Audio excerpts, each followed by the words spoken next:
ओम शांति। 9 अगस्त 2024 बाबा के साकार महावाक्य। मुरली का सार। मीठे बच्चे, यह ब्रह्मा है सतगुरु की दरबार। इस भृगुटे में सतगुरु विराजमान है, वही तुम बच्चों की सद्गति करते हैं। प्रश्न, बाप अपने बच्चों को किस गुलामी से छुड़ाने आए हैं? उत्तर, इस समय सभी बच्चे प्रकृति और माया के गुलाम बन गए हैं। बाप अभी इस गुलामी से छुड़ाते हैं। अभी माया और प्रकृति दोनों ही तंग करते हैं।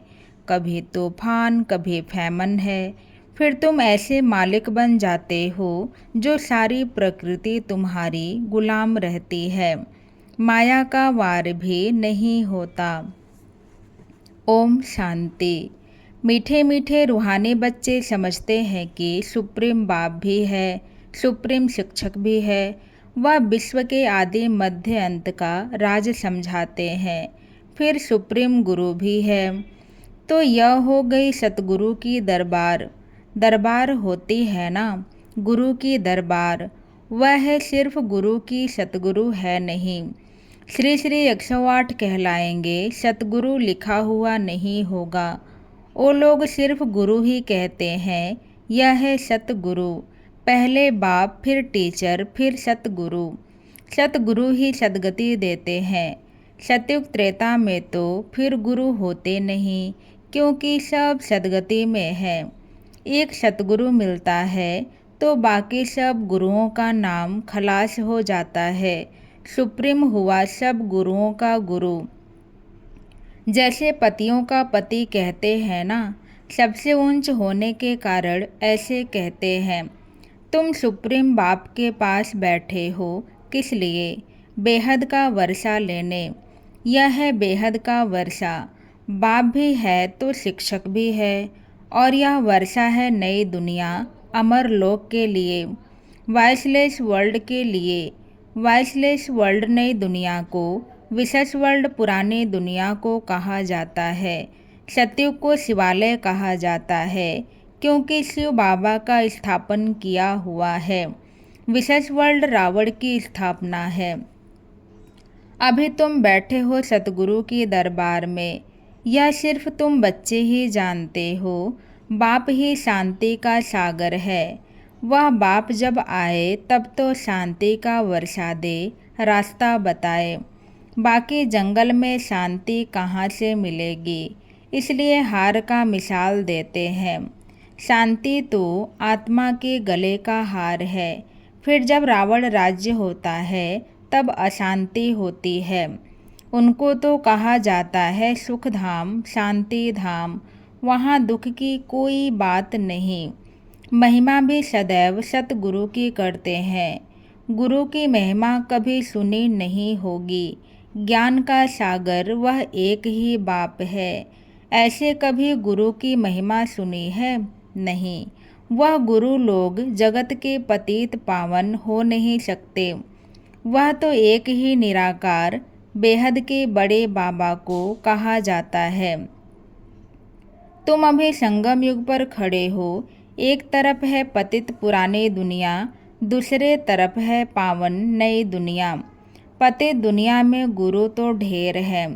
आगे तुमको इस संगम युग का पता नहीं था, अब बाप ने समझाया है। यह है पुरुषोत्तम संगम युग। इसके बाद फिर सतयुग आना है। चक्र फिरता रहता है। यह बुद्धि में याद रहना चाहिए। हम सब भाई भाई हैं, तो बेहद के बाप से वर्षा जरूर मिलता है। यह कोई को पता नहीं। कितने बड़े बड़े पोजीशन वाले मनुष्य हैं, परंतु जानते कुछ नहीं। बाप कहते हैं, मैं तो तुम सबकी सद्गति करता हूँ। अभी तुम सेंसिबल बने हो। पहले तो कुछ भी पता नहीं था। इन देवताओं के आगे जाकर तुम कहते थे हम सेंसलेस हैं, हमारे में कोई गुण नहीं है, आप तरस करो। अब यह देवताओं के चित्र तरस करेंगे क्या? यह जानते ही नहीं। रहमदिल कौन है? कहते भी हैं ओ गॉड फादर रहम करो। कोई भी दुख की बात आती है तो बाप को ज़रूर याद करते हैं। अभी तुम ऐसे नहीं कहेंगे, बाप तो विचित्र है, वह सामने बैठे हैं तब तो नमस्ते करते हैं। तुम सब हो चित्रधारी, मैं हूँ विचित्र। मैं कभी चित्र धारण नहीं करता। मेरे चित्र का कोई नाम बताओ, बस शिव बाबा ही कहेंगे। मैंने यह लोन लिया है, सो भी पुराने ते पुरानी जुत्ती, उसमें ही मैं आकर प्रवेश करता हूँ। इस शरीर की महिमा कहाँ करते हैं, यह तो पुराना शरीर है।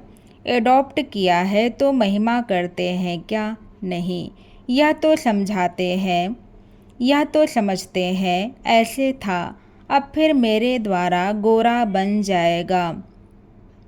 अब बाप कहते हैं मैं जो सुनाता हूँ उस पर जज करो। अगर मैं राइट हूँ तो राइट को याद करो, उनका ही सुनो। अनराइटियस सुनो ही नहीं, उनको इविल कहा जाता है। टॉक नो इविल, सी नो इविल। इन आँखों से जो कुछ देखते हो इनको भूल जाओ। अभी तो जाना है अपने घर, फिर वापस अपने सुख धाम में आएंगे। बाकी तो यह सब जैसे कि मरे पड़े हैं, टेम्परेरी हैं। न यह पुराने शरीर होंगे, न यह दुनिया होगी।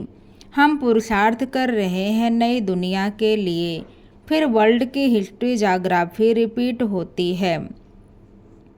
तुम अपना राज्य भाग्य ले रहे हो, जानते हो कल्प कल्प बाप आते हैं राज्य भाग्य देने। तुम भी कहते हो बाबा कल्प पहले भी मिले थे, वर्षा लिया था, नर से नारायण बने थे। बाकी सब एक जैसा मर्तबा तो पा नहीं सकते हैं, नंबर वार तो होते हैं। यह है स्पिरिचुअल यूनिवर्सिटी। स्पिरिचुअल पढ़ाने वाला फादर है, बच्चे भी पढ़ाते हैं। कोई प्रिंसिपल का बच्चा होता है तो वह भी सर्विस में लग जाता है। स्त्री भी पढ़ाने लग जाती है, बच्ची भी अच्छी रीति पढ़े तो पढ़ा सकती है, परंतु वह दूसरे घर में चली जाती है। यहाँ तो कायदा नहीं है बच्चियों को नौकरी करने का। नई दुनिया में पद पाने का सारा मदार है इस पढ़ाई पर। इन बातों को दुनिया नहीं जानती। लिखा हुआ है भगवानुवाच, हे बच्चों मैं तुमको राजाओं का राजा बनाता हूँ, कोई मॉडल थोड़े ही बनाता हूँ। जैसे देवियों के चित्र बनाते हैं, तुम तो पढ़कर वह पद पाते हो, वह तो मिट्टी के चित्र बनाते हैं पूजा के लिए। यहाँ तो आत्मा पढ़ती है, फिर तुम संस्कार ले जाएंगे, जाकर नई दुनिया में शरीर लेंगे। दुनिया खत्म नहीं होती है, सिर्फ एज बदलती है। Golden age, silver age, copper age, iron age. 16 कला से 14 कला, दुनिया तो वही चलती रहती है, नई से पुरानी होती है। बाप तुमको राजाओं का राजा बनाते हैं इस पढ़ाई से, और कोई की ताकत नहीं जो ऐसा पढ़ा सके। कितना अच्छी रीति समझाते हैं, फिर पढ़ते पढ़ते माया अपना बना लेती है। फिर भी जितना जितना जो पढ़ा है उस अनुसार वह स्वर्ग में जरूर आएंगे, कमाई जाएगी नहीं। अविनाशी ज्ञान का विनाश नहीं हो सकता। आगे चल आएंगे, जाएंगे कहाँ, एक ही हट्टी है ना, आते रहेंगे। शमशान में जब मनुष्य जाते हैं तो फिर बड़ा वैराग्य आता है। बस यह शरीर ऐसे छोड़ने का है, फिर हम पाप क्यों करें। पाप करते करते हम ऐसे मर जाएंगे, ऐसे ख्यालात आते हैं। उसको कहा जाता है शमशानी वैराग्य। समझते भी हैं जाकर दूसरा शरीर लेंगे, परंतु ज्ञान तो नहीं है ना। यहाँ तुम बच्चों को समझाया जाता है, इस समय तुम खास मरने के लिए तैयारी कर रहे हो, क्योंकि यहाँ तो तुम टेम्परेरी हो। पुराना शरीर छोड़ फिर नई दुनिया में जाएंगे। बाप कहते हैं बच्चे जितना मुझे तुम याद करेंगे उतना पाप कटते जाएंगे। सहजते सहज भी है तो डिफ़िकल्ट भी है। बच्चे जब पुरुषार्थ करने लग पड़ते हैं तब समझते हैं माया की बड़ी युद्ध है। बाप कहते हैं सहज है, परंतु माया दीवा ही बुझा देती है। गुल बकावली की कहानी भी है ना, माया बिल्ली दीवा बुझा देती है।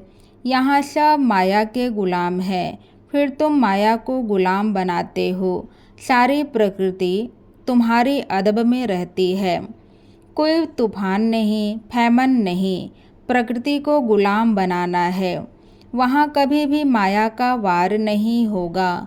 अभी तो कितना तंग करती है। गायन है ना, मैं गुलाम तेरा, वह फिर कहते तू गुलाम मेरा। बाप कहते हैं अब मैं तुमको गुलाम पने से छुड़ाने आया हूँ। तुम मालिक बन जाएंगे, वह गुलाम बन जाएंगे। जरा भी चूँ चा होगी नहीं।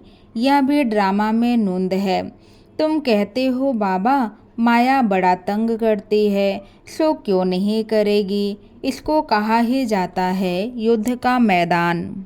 माया को गुलाम बनाने लिए तुम कोशिश करते हो तो माया भी पछाड़ती है। कितना तंग करती है, कितने को हराती है, कईयों को एकदम खा जाती है, हप कर लेती है। भल स्वर्ग का मालिक बनते हैं, परंतु माया तो खाती रहती है। उनके जैसे पेट में पड़े हैं, सिर्फ पुछड़ी निकली है, बाकी सारा उनके अंदर है, जिसको दूबन दलदल भी कहते हैं। कितने बच्चे दूबन में पड़े हुए हैं, जरा भी याद नहीं कर सकते हैं। जैसे कछुए का भ्रमरे का मिसाल है, ऐसे तुम भी कीड़ों को भूं भूं कर क्या से क्या बना सकते हो। एकदम स्वर्ग का परी ज़्यादा। सन्यासी भल भ्रमरी का मिसाल देते हैं, परंतु वह कोई भूं भूं कर बदलते थोड़े ही हैं। बदली होती है संगम पर। अभी यह है संगम युग। तुम शूद्र से ब्राह्मण बने हो तो जो विकारी मनुष्य हैं उन्हों को तुम ले आते हो। कीड़ों में भी कोई भ्रमरी बन जाते हैं, कोई सड़ जाते हैं तो कोई फिर अधूरे रह जाते हैं। बाबा ने यह बहुत देखे हैं। यहाँ भी कोई अच्छी रीति पढ़ते हैं, ज्ञान के पंख जम जाते हैं। कोई को आधा में ही माया पकड़ लेती है तो कच्चे ही रह जाते हैं। तो यह मिसाल भी अभी के हैं। वंडर है ना, भ्रमरी कीड़े को ले आकर आप समान बनाए। यह एक ही है जो आप समान बनाते हैं, दूसरा सर्प का मिसाल देते हैं। सतयुग में बस एक खाल छोड़ दूसरी ले लेते हैं। झट साक्षात्कार होता है, अब शरीर छोड़ने वाले हैं। आत्मा निकल दूसरे गर्भ महल में बैठती है। यह भी एक मिसाल देते हैं। गर्भ महल में बैठा था, उनको बाहर निकलने दिल नहीं होती थी, फिर भी बाहर आना तो है ही जरूर। अभी तुम बच्चे हो संगम युग पर, ज्ञान से ऐसे पुरुषोत्तम बनते हो। भक्ति तो जन्म जन्मांतर की तो जिन्होंने जाति भक्ति की है वही आकर नंबरवार पुरुषार्थ अनुसार पद पाएंगे।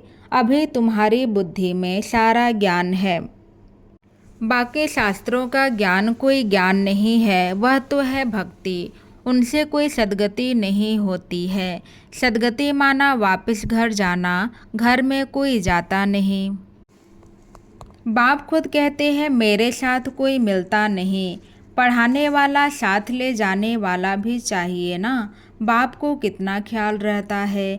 5000 वर्ष में बाप एक ही बार आकर पढ़ाते हैं। तुम घड़ी घड़ी भूल जाते हो कि हम आत्मा हैं। यह एकदम पक्का कर लो।